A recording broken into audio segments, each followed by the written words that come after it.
Qual é o seu bem mais precioso? Saúde. Então, mas quando você pega esses jovens, eles não pensam. O que você acha mais importante na sua vida? Hã? Família. A família, amigos, seu joguinho eletrônico. Tá certo?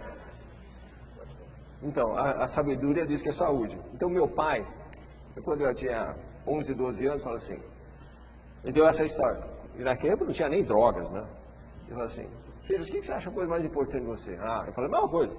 Família, amigos, escola, pai, mãe, meus irmãos.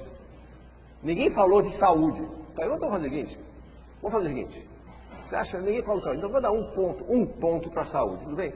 Ah, tá bom, um. O que você acha o próximo mais importante? Então, família. Então, coloca o 0. Então, $10 vai sua família. O que mais? Ah, meus amigos, mais um 0. $100. Certo? E aí foi adiante. Até que eu tive 8 zeros, né? Pô, eu tinha $100 milhões. Tá vendo como essa vida é preciosa? Não tirou um, o que você tem? Um monte de zero. Então, sem saúde, você não é nada. E nós damos tão pouco valor. E é isso que nós temos que se lembrar. Quando nós falamos de drogas, ou qualquer substância, nós é a preservação da saúde. E a saúde boa nos dá a vida social, segurança e economia. Tá certo? Muito bem. Agora, ao contrário, quando você tem substâncias químicas, nós temos o usuário que afeta a família, amigos e a sociedade. Então, quando nós falamos que tem a droga, entra a droga, nós temos o que chamamos de comorbidades, os codependentes, que são as outras coisas. Lembra, para usar drogas, você precisa de um tripé. Primeiro você tem que ter o usuário. Depois você tem que ter a droga. E finalmente você tem que ter um ambiente. Se qualquer um dos 3 fatores estiver faltando, não se sustenta o uso de substância química. Então, quando qualquer ação para prevenir o uso de drogas, nós temos que agir sobre o usuário, ou impedir o uso de drogas, ou tornar o ambiente não propício ao uso de drogas. O usuário é individual, cada um tem que agir na sua família. Prevenir algumas drogas, isso é a polícia. Então nós temos que fazer o quê? Tornar um ambiente que nós convivemos, o ambiente que nossos filhos convivem, certo? Isento de drogas. Uma pergunta. Quantos de vocês, aqui eu acho que todos vocês, né? Porque eu sempre falo, quando eu venho fazer essas palestras, estou falando para os pais que não precisam de falar sobre drogas, porque estão interessados em seus filhos.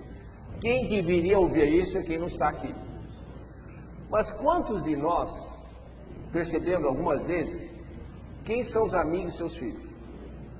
Você sabe? Agora, o seu pai sabia quem eram os seus amigos, porque a comunidade é diferente. Eu aposto que vocês não sabem, com certeza, quem são amigos dos seus filhos.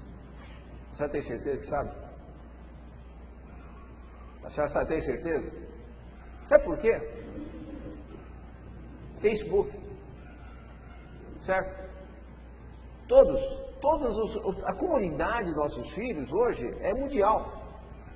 A minha filha fala com quem está em Dubai. Tem outra amiga em Hong Kong que ela nunca viu na vida. Certo? E nós não temos acesso às informações. Está claro? Então, é necessário, já que vocês acham que já ouviram uma palestra sobre a networking, né? Certo? Como nós temos como proteger isso. Mas é praticamente impossível. Mas é necessário que a gente dê instrumentos, informe aos seus filhos e, inclusive, bloquear o acesso a deles. Porque eles têm mais informações que a gente. Por que é importante que nós vamos falar daqui a pouco? Porque eu tenho certeza que quando algum de vocês, ou alguns parentes seus, confrontou seu filho com drogas, olha, maconha faz mal, ele fala assim, pai, está por fora.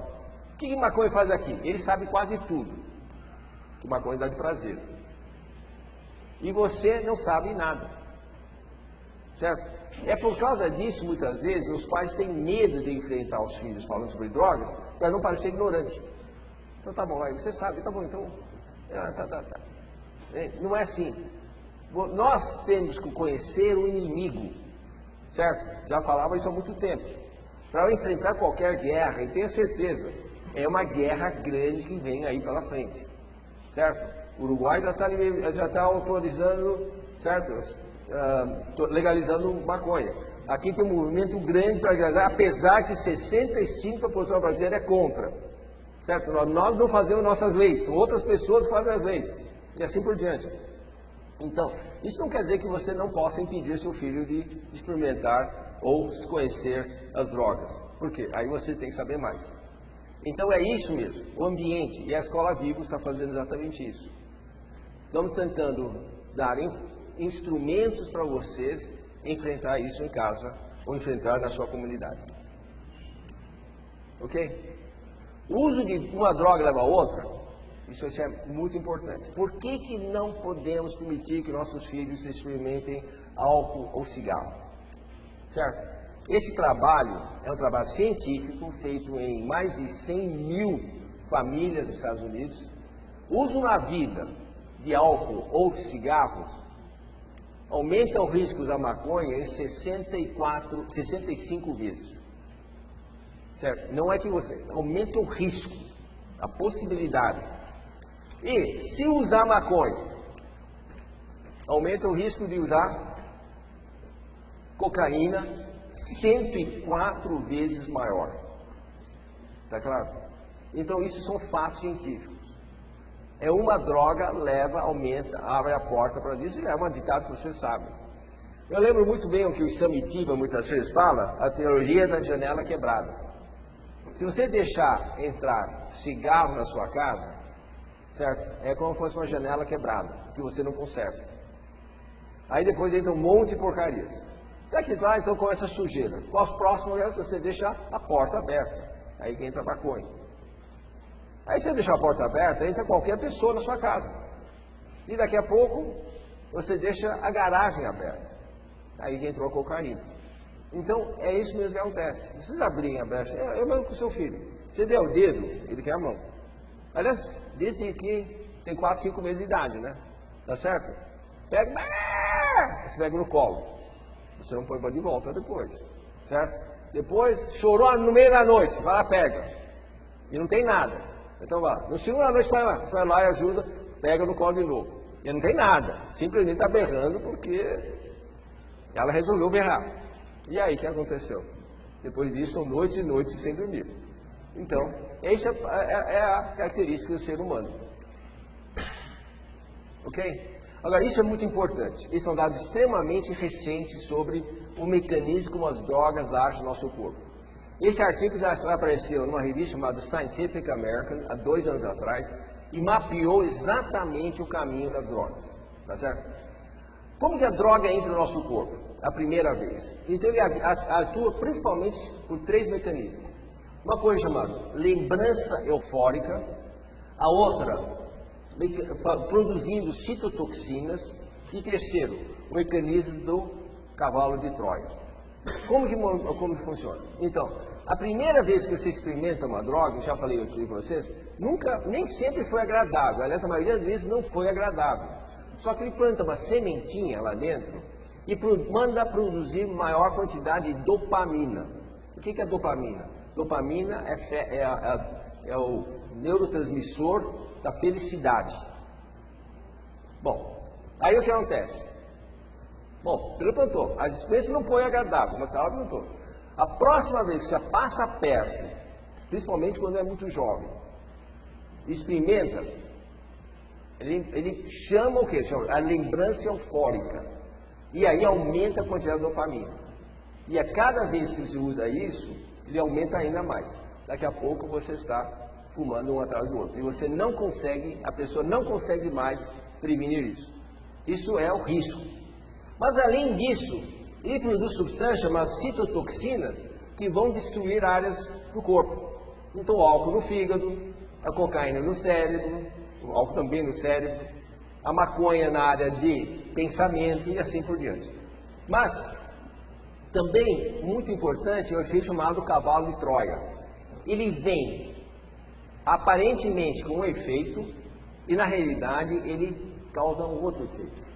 Então é exatamente, você vê, não, você por exemplo, pega uma cirurgia, toma um remédio para dor, que tem o quê? Opioide, morfina. Então ele é para aliviar a dor. Mas o efeito lá atrás é aquela sensação de paz, de tranquilidade, tudo cor-de-rosa, e esse é o efeito cavalo de Troia. Então, a maconha, me deixa relaxado.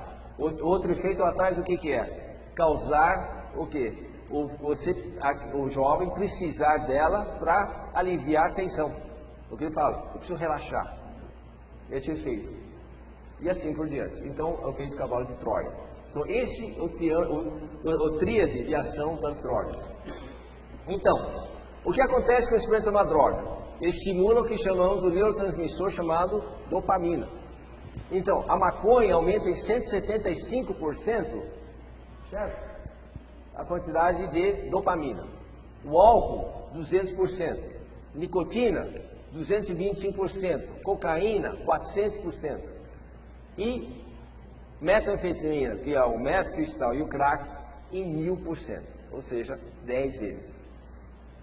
Cada nova experiência aumenta e reforça a produção de dopamina e adrenalina, induzindo o que chamamos de memória eufórica, certo?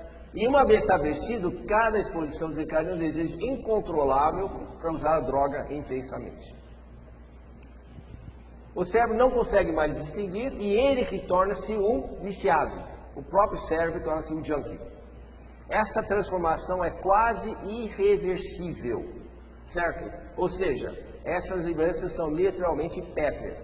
Não sou eu que estou falando, são cientistas que escreveram esse artigo no Scientific American. Então, os 10 cientistas sentaram de uma mesa e discutiram isso. E se para reverter, como você sabe muito bem, é muito lento. Lembra aquela história? Eu estou há 5 dias, 10 horas, 5 minutos livre. Aí passa um tempo. Estou há 10 meses, 7 dias, 4 horas e 5 minutos. Não é assim que se fala? E vai para o resto da vida, né? Eu estou agora 40 anos e assim por diante. Vai contando. Atualmente, os socialistas são conhecidos de que não existe maneira de apagar completamente uma lembrança eufórica. E, finalmente, o consenso hoje que, em alguns casos, um único efeito pode danificar o corpo e transformar totalmente a estrutura do cérebro, e essas transformações não duram apenas um episódio, mas persistem para o resto da vida. Como se dá a dependência? Então, começa como? Primeiro é o uso experimental, certo? Depois ele torna-se o quê? Usuário ocasional. Então, essa história acontece sempre. Foi para uma festa de 14, 15 anos, perguntou uma dose de, sei lá, whisky, gin, etc. Não é todo mundo que acontece. É uma situação de risco. Depois, então, ele vai para a festa, 3 semanas depois, experimenta de novo. Aí depois ele vai querer por toda a balada. Aí passa a ser usuário ocasional. E aí depois ele torna-se semanalmente, habitual. E depois ele passa a ser um menino que é chato, certo? E finalmente ele torna-se dependente. Essa história, é verdade ou não? Acontece com todos. Agora, mas não acontece, quer dizer, todos que são dependentes, mas acontece com todos? Não, não é que todos, tem muitos de nós que escapamos, muitos de vocês têm colegas que escaparam, tá certo? Mas o que? Ele aumenta o risco. Como que nós sabemos que essa pessoa vai ter ou não vai ter esse risco? Não tem como. É uma loteria, certo? Então, é como uma doença. Não é todo mundo que tem relação sexual vai pegar AIDS, certo? Mas aumenta o risco. Não é todo mundo que dirige a 140 por hora vai sofrer um acidente grave, mas é maior o risco desse do que uma pessoa que dirige a 60, 70 km por hora, e assim por diante, tá certo? Então, nós não temos como, então é prevenir. Quais as drogas que temos no mercado? Só para rapidamente, certo? Esses são apenas uma pequena pincelada. Então vamos falar delas, certo? Álcool. É mais perigosa que maconha, o crack em termos de universalidade de ação, afetando todas as células e órgãos do corpo. O álcool afeta todas, é a única substância química que é tóxica para todas as células do corpo. provoca dependência com extrema rapidez. E o que se define alcoólatra? Essa definição alcoólatra pode chocar muitos de vocês, mas já foi referendado e aprovado pelas maiores autoridades de psiquiatria no mundo. O alcoólatra é definido como uma pessoa que bebe regularmente 2 doses ou mais de bebidas por cada episódio. Isso quer dizer, mais que 2 doses de destilados, a pessoa que toma mais que 2 doses de whisky, cachaça, gin, vodka, etc., 900 ml de cerveja ou 3 taças de vinho. American Academy of Psychiatry. Essa definição apareceu há 6 anos atrás. Foi uma revolta mundial. Sofreu uma série de críticas, etc. Comprovado, estudado. E agora, hoje, é pétrea. É essa a definição mesmo. Agora, são 3 fatores. Primeiro, regularidade. Não é todo dia. Aquela pessoa que vai jogar futebol no sábado, não porque ele quer jogar futebol, porque tem a cervejada depois. E quando ele não tem, ele fica frustrado. Não por causa do futebol, porque não tem o pessoal que bebe junto. Entendeu? Ou aquela senhora que toda fim de terça, quinta e sábado, segunda, quarta e sexta, tem um happy hour, certo? Porque ele vive por aquele happy hour. Então é essa regularidade. Segundo, é a dose, tá certo? A quantidade de álcool.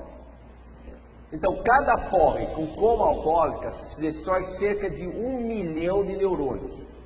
Então, vocês sabem todas as festas de crianças, né, de 15, 16 anos. 15 minutos, nós já fizemos a cronometragem.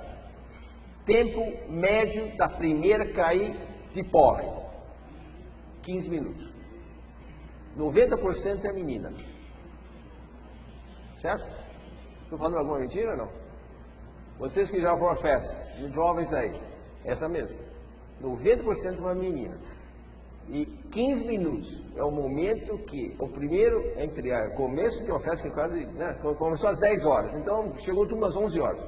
11h15, é a primeira ambulância que sai de lá para o Einstein, para o Sírio, ou qualquer hospital. Hã? Ué, essa escola, todas as festas, é obrigado a ter ambulância. Começou assim. Há 3 anos atrás, a fazer as festas, para ter uma ambulância, pagava uma ambulância. Hoje, para você ter uma festa, você tem que pedir uma balada, certo? Tem que pedir licença à prefeitura e uma das obrigações exigentes é que tenha uma ambulância na porta. E se tiver mais que 400 jovens, são 2 ambulâncias. Não, a senhora não sabia disso? Não, pode ter certeza, é isso mesmo. Vai para qualquer... É verdade que eu estou falando alguma mentira ou não? A exigência da CBS, da Vigilância Sanitária Municipal, ter 1 ou 2 ambulâncias se for uma balada acima de determinado número de jovens. Bom, então você destrói 1 milhão de neurônios. Então você tem de... Como nós temos 800 milhões de neurônios, você tem 800 chances de ter porre, né? Isso dá uma certa tranquilidade. Certo? É um estudo que é feito entre médicos, que é importante e talvez por vocês também. Esse estudo realmente foi muito interessante, foi o seguinte. Eles pegaram um grupo de 10 médicos de uma cidade média dos Estados Unidos, vão fazer um estudo. Falaram assim, vocês podem ir para essa festa, vamos fazer uma experiência com vocês. Vamos ter uma festa, domingo, vocês podem ir para lá, beber à vontade, a seu critério. Mas lembra uma coisa, segunda-feira, às 6 horas, nós vamos pegar para fazer uma cirurgia de média complexidade, tá certo? Olha lá, vai ter uma festa, mas bebam até onde vocês acham, assim, legal, né? Porque no dia seguinte tem que fazer cirurgia. Então o cara não foi beber. E aí chegou 10 horas, a festa americana acaba logo, né? 10 horas, passou, acabou a festa, houve um táxi ou um chofer que levou cada um desses 10 médicos para casa. No dia seguinte, às 6 horas da manhã, cada um teve um carro para buscá-los, etc. Lembra quando entrou no hospital, bafômetro, 0 de bafômetro e tudo, 0. Ou seja, não estava mais sob efeito ou não tinha mais álcool no seu sangue. Começou a cirurgia, 7 horas. Cirurgia que médio corte dura de 6 a 7 horas. A primeira hora, média de erro, dentro do esperado, até um pouquinho menos. 2 horas, igual. 3 horas, 20% mais de erros. 4 horas, 40% mais de erros. 6 horas, ninguém conseguiu terminar a cirurgia. Certo? Então, o efeito prolongado do álcool persiste apesar de você não ter mais níveis detectáveis no sangue. Esse trabalho foi muito interessante, foi feito há 2 anos atrás e foi um hallmark, né, uma marca. Então, imagine um jovem, certo? Cujo cérebro é muito mais sensível. Então, jovens com alcoolemia de 0,2, que é justamente o limite legal, certo? O que acontece? Tem uma chance, uma vez e meia, mais chance de sofrer acidentes com vítimas fatais, e que nós adultos com 0,2 nem sentimos o efeito.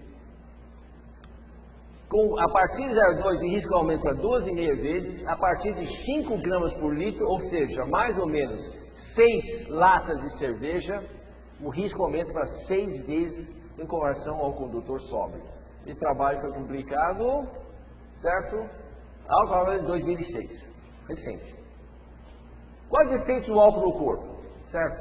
Tem câncer, acidente vascular cerebral, demência, hipertensão e o chamado síndrome feto-alcoólico. Certo?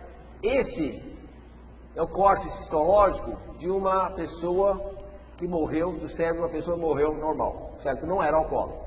Quando a gente fala que alcoólatra, o bebum, tem uma cabeça vazia, é literalmente verdadeiro. Esse mesmo corte que o cérebro de um alcoólatra, olha quanto tem de buracos lá dentro. Mas não só isso. O que acontece com o cérebro através de um estudo chamado SPECT, é uma tomografia especial. Esse é o cérebro normal. Quanto mais intenso a cor, maior a atividade cerebral. Então aqui é o pré-frontal, aqui é o córtex, aqui é o cerebelo atrás, etc. Olha o cérebro de um alcoólatra após 10 anos de consumo de álcool.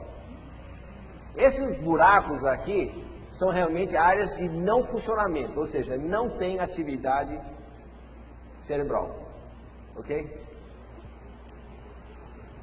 Bom, nem preciso falar o que acontece com o fígado, né?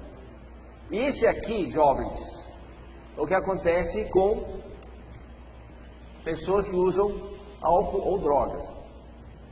Qualquer álcool e droga no menino provoca um fenômeno chamado ginecomastia, ou seja, seios em menino. É causado justamente, principalmente pelo álcool, mas isso também acontece com cocaína e maconha. E aumenta a produção de certos hormônios que induzem a formação. Tem muitos meninos que têm isso, principalmente meninos obesos, e querem fazer uma plástica. O cirurgião plástico é obrigado a perguntar, você usou álcool ou usa drogas? Qual quantidade? Porque a incidência é muito grande. Fora isso, você sabe muito bem que, como aconteceu com Sócrates, né, a cite, cirrose, etc., e acaba provocando muita água dentro do abdômen. Isso é chocante, certo? Quando a gente fala sobre malformações do feto, a gente pensa em talidomida. O que nós esquecemos é que nicotina e álcool são as maiores causas de doença chamada teratogenética na criança. Esse é o chamado síndrome feto-alcoólico. Só ter uma comparação, o talidomida, vocês lembram? Teve 17 mil vítimas de talidomida. Sabe aquela criança sem braços, etc., chamada focomelia? Teve 17 mil vítimas até hoje. Síndrome feto-alcoólico afeta 1 em cada 300 partos dos Estados Unidos. Entre 300 e 1.000. Por ano, nascem mais ou menos 2.000 crianças nos Estados Unidos com síndrome feto-alcoólico. É muito mais frequente que nós falamos. Então, esse algumas características. Uma criança com fronting, com essas malformações. Olha o que acontece com o cérebro. Esse é o cérebro de uma criança de 6 semanas que morreu de um problema de coração. E esse é o cérebro de uma criança de 6 semanas cuja mãe era alcoólatra. Cigarro e nicotina é um dos vícios mais difíceis de combater, é cada vez mais frequente em adolescentes, e contém mais de 400 substâncias carcinogênicas, tudo isso você sabe, né? E mais de 4.000 substâncias nocivas à saúde, é causa importante de infarto e hipertensão, é um dos fatores que pressupõem alergias e asma na infância e que facilitam a introdução a outras drogas. São algumas doenças associadas ao cigarro. O mais importante para todo mundo é que ele envelhece precocemente. Mas olha, enxaqueca, hemorragia, insuficiência cardíaca, meningococcemia, infecções, otite média, etc. E o narguilé? E o narguilé? É hoje um hábito entre jovens de fumar narguilé. Faz mal? Olha, são dados da Organização Mundial de Saúde, tá? A água não absorve e infiltra o carbono da fumaça. As substâncias nocivas são pouco filtradas pela água. É composto de tabaco, nicotina e outros venenos. Mais importante, segundo dados da Organização Mundial de Saúde, certo? Em 2005, uma sessão costuma durar 20 a 60 minutos. E um fumante de uma grande narguilé pode engolir até 50 litros de fumaça, ou a mesma quantidade de 100 cigarros em uma hora. O OMS declarou que quem usa narguilé com frequência está sujeito a mesmo desejo fumante convencional. O mais importante, a adulteração no cigarro, no tabaco, associado maconha, crack e mescalina. Maconha é a principal droga ilícita entre jovens, é a droga mais perigosa e nociva para o adolescente, conserva a informação. Ele causa dependência. Quem diz maconha não causa dependência, não sabe o que está falando. No meu consultório, de 50 adolescentes que entraram por causa de dependência, os 50 era por causa de maconha. Nicotina eles acham que nem é problema. Cocaína, nenhum. Teve um caso, aliás, teve um caso, certo? Mas não levou à dependência. A dependência era... Eu faço o desafio. Vê se vocês conseguem largar maconha por 6 meses. Dos 50, só 2 conseguiram. Certo? Isso é corroborado por outros dados. Segundo a NIDA, que é nos Estados Unidos, há 100 mil pessoas por ano procurando tratamento para desejo compulsivo. A maconha hoje é 3 a 4 vezes mais potente que há 20 anos atrás. Escritório das Nações Unidas. E é a porta de entrada para drogas mais pesadas. Só para ter uma ideia, o princípio ativo da maconha, que dá aquele barato, se chama THC, tetrahidrocannabinol. Então, o baseado simples tem de 2 a 4, hoje até 6% de THC. O haxixe, aquela bolinha preta, tem de 10%. E o skunk, que o pessoal que vai para a Austrália, Nova Zelândia, etc., fuma, e que tem até 40% de THC. Eu já tive a oportunidade de tratar 3 jovens com THC, com skunk. Um saco de batatas tem mais vida do que o jovem que fumou skunk. Certo? Ele fica assim, totalmente abobado, leva 3 anos de tratamento firme para recuperá-lo. Agora, existe medicina? Sim, é um produto chamado canabidiol. Hoje é o maior furor. Há mais de 10 anos nós já falamos de canabidiol, certo? Então, canabidiol, sim, isso é importante. Você pode separar da maconha. Mas não quer dizer que fumando maconha você vai beneficiar do canabidiol. Por quê? Para que serve o canabidiol? Para tratar a doença. Então, filho, mas maconha é remédio. Mas se você tem câncer, você tem AIDS, você tem convulsão, não tem. Então, para que vamos usar canabidiol, não é verdade? Então, isso não é desculpa para fumar maconha. Então, esses são os tipos de maconha que nós falamos, certo? Então, esse é o igloton, que é o skunk, e esse é baseado. É importante lembrar, gente, cada vez mais, como a maconha brasileira é uma porcaria, tem um trabalho feito na USP mostrando que a maconha do DENARC, que a DENARC aprendia que era maconha brasileira, 96% é menos de 1% de THC, ou seja, literalmente esterco o capim. Uma maconha boa hoje está vindo do Paraguai. Se vocês acompanharem, vocês não veem esse detalhe. Quase todas as maconhas que estão aprendendo estão aqui, Santa Catarina, São Paulo, Rio Grande do Sul. Por quê? Porque estão vindo do Paraguai. Porque essa é a maconha boa, que tem 3, 4, 5% de THC. Mas para fazer a maconha brasileira boa, o que estão fazendo? Estão pegando crack, moendo o crack, enrolando baseado e aí dando. Qual o problema desse? Que o crack vicia na quarta ou sexta tentativa. Então é uma forma de fidelizar quem compra desse traficante. E aqui aquele modelo figura do cego, que nós falamos para você, olha onde a maconha funciona. E por que a maconha vicia? Porque ele concentra lugar chamado centro da recompensa. E ele afeta onde? Olha aqui, olha a concentração dela. No centro da memória. E mais importante, afeta onde? Na coordenação, onde está o cerebelo. É por causa disso que eu digo, quem fuma maconha afeta muito a coordenação motora. Certo?